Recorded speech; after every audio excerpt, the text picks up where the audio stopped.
भारती का जयकारा कुछ ऐसा लगे कि उन लोगों के कानों तक पहुंचे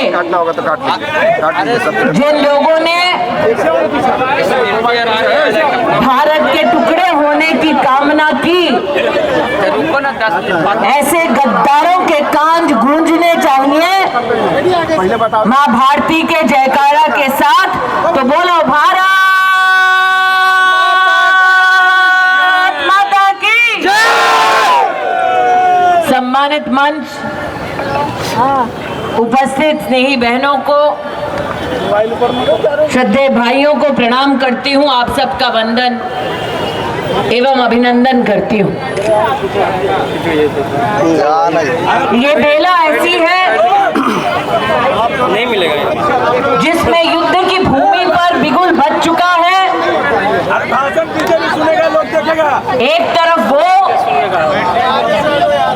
जिन्होंने भारत की राजनीति में दिमाग लगा रहे हैं, राष्ट्रवाद के पथ पे चलते हुए भारत को आत्मनिर्भर बनाने का संकल्प लिया है, और दूसरी ओर वो जिन्होंने भारत के लोकतंत्र में अपहरण को उद्योग बनाया, मां भारती के तिरस्कार को अपना राजनीतिक आभूषण बनाया और भ्रष्टाचार को चारे से लेकर हवाई जहाज के भ्रष्टाचार को नए स्वरूप में प्रमाणित किया, परिभाषित किया। एक तरफ ऐसे अधर्मी और दूसरी ओर नरेंद्र मोदी के सानिध्य में राष्ट्रभक्तों की फौज आमने सामने है। लोकतंत्र के इस युद्ध भूमि पर राष्ट्रभक्त सारथी बने। आज ऐसा आह्वान, ऐसा निवेदन आपके मध्य में करने आए। हम सबके बीच हमारे वरिष्ठ जनप्रतिनिधि आदरणीय अरुण जी को मैं उनकी सरलता और सहजता के लिए सर्वप्रथम आभार वंदन करना चाहती हूँ। मैं एक ऐसे व्यक्ति के लिए आप सबका सहयोग और आशीर्वाद मांगने आई हूँ जिन्होंने भारतीय जनता पार्टी के संगठन में, समाज में उत्कृष्ट अपनी वकालत के माध्यम से संस्कृति और संस्कारों का संरक्षण कर देश की उत्तम पदों पर मां भारती को अपने योगदान से सुसज्जित किया। ऐसे रविशंकर जी की अनुपस्थिति में ही सही, लेकिन उनके लिए आप सबसे आशीर्वाद मांगने आई हूं। ये अपने आप में एक सुखद संयोग है कि मैं आई हूं रामलल्ला के वकील की वकालत करने। ठीक अमेठी से जो अयोध्या ध्यान से लगभग 70 किलोमीटर ही दूर है। जिन सनातनियों के पुरखों ने अपने धर्म के लिए 500 साल का धैर्य दिखाया, आज उन सनातनियों की ओर से रामलल्ला की वकालत करने वाले वकील साहब के लिए आपका आशीर्वाद, आपका स्नेह, आपका सहयोग मांगने आई। इस मंच पर, इस मंच के सामने आज कुछ ऐसे विशिष्ट लोग जनता की सुरक्षा के लिए तैनात हुए हैं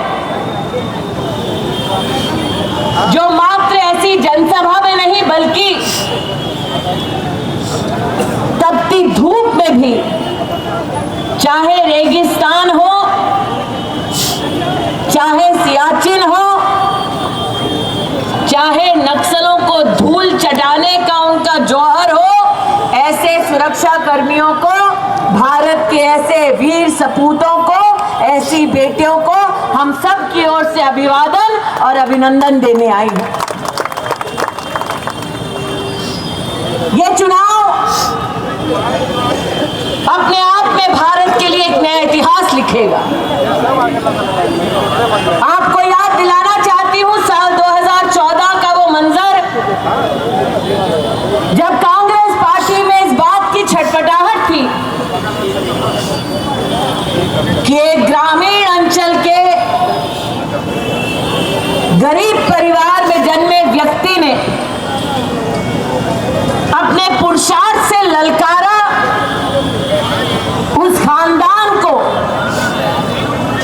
जिसमें बेटा या बेटी जन्म लेने पर ही अपनी ताजपोशी कर पाते थे। मैं आज यहां उपस्थित नागरिकों को याद दिलाना चाहती हूं कि साल 2014 में साधारण और गरीब हिंदुस्तानियों का मजाक उड़ाते हुए कहा गया था कि इस देश में एक साधारण गरीब चाय वाला कभी देश का प्रधानमंत्री नहीं बन सकता। मैं आज इस पुण्य धरा पर आप जैसे नागरिकों का आभार व्यक्त करने आई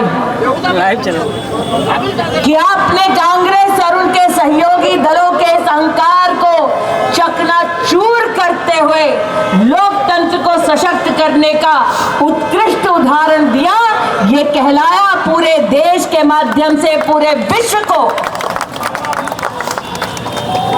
कि अगर नेता की नीयत में खोट ना हो तो एक गरीब मां का बेटा भी देश का प्रधानमंत्री बन सकता है। आपने नरेंद्र मोदी को चुना, एक बार नहीं 2 बार, अब तीसरी बारी आई है। आज नागरिकों से कहने आई हूं कि पुनः राष्ट्रभक्तों की सरकार बनाओ। 1 तारीख को पोलिंग बूथ पर जाकर कमल का बटन दबाओ, राम लला के वकील को देश की संसद में ले जाओ।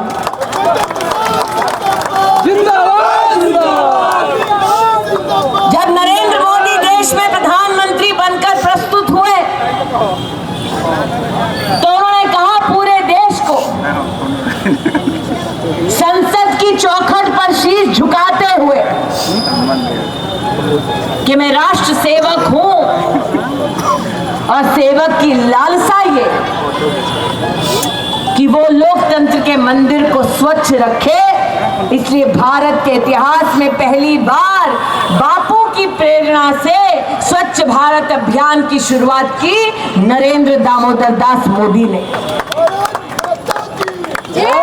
या भाइयों के बीच में मर्यादा में कहती हूं, घर पर जाकर अपनी माता बहन से पूछिए, मंच पर मंच के सम्मुख बहनों से कभी पूछिए, किसी भी गरीब परिवार की बहन ने कभी भी किसी नेता से ये ना बतलाया कि उसके घर में शौचालय ना होने से महिला को अपमान का कितना भारी जीवन जीना पड़ता है। जिन्होंने 70 साल इस देश पर राज किया,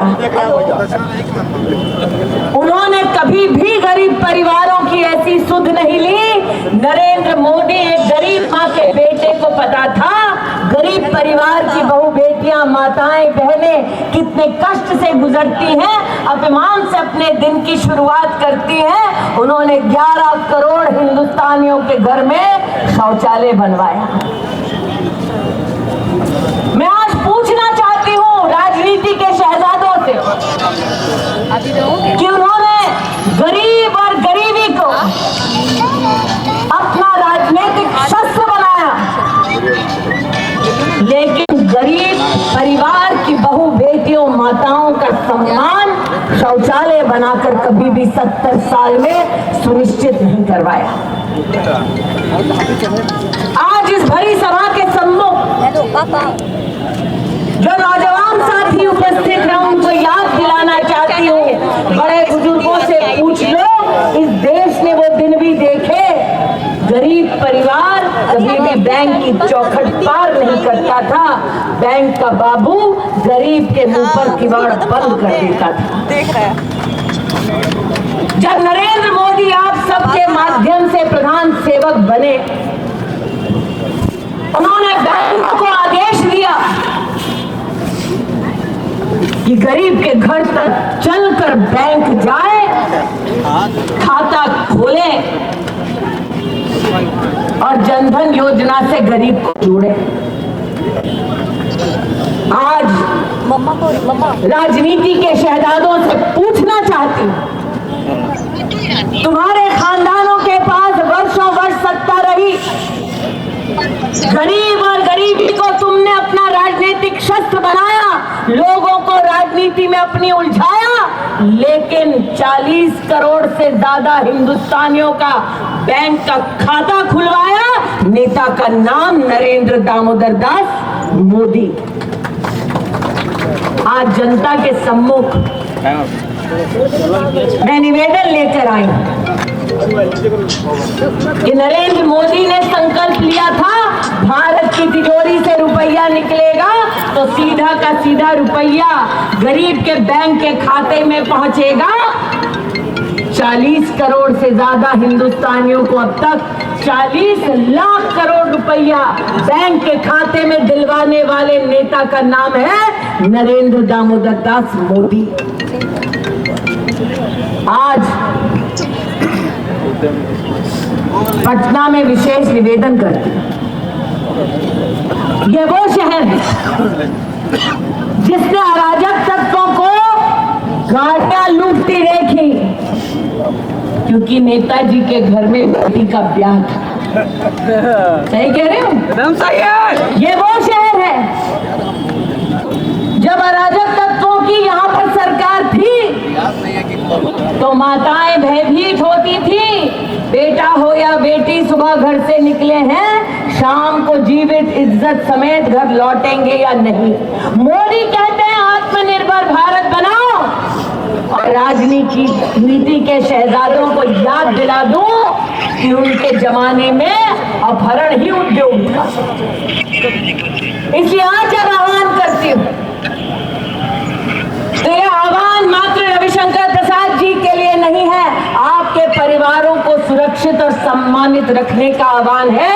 1 तारीख को पोलिंग बूथ पर जाओ, कमल का बटन दबाओ, अराजक तत्वों से अपने परिवार को बचाओ। आज ये निवेदन लेकर आपके मध्य में आए।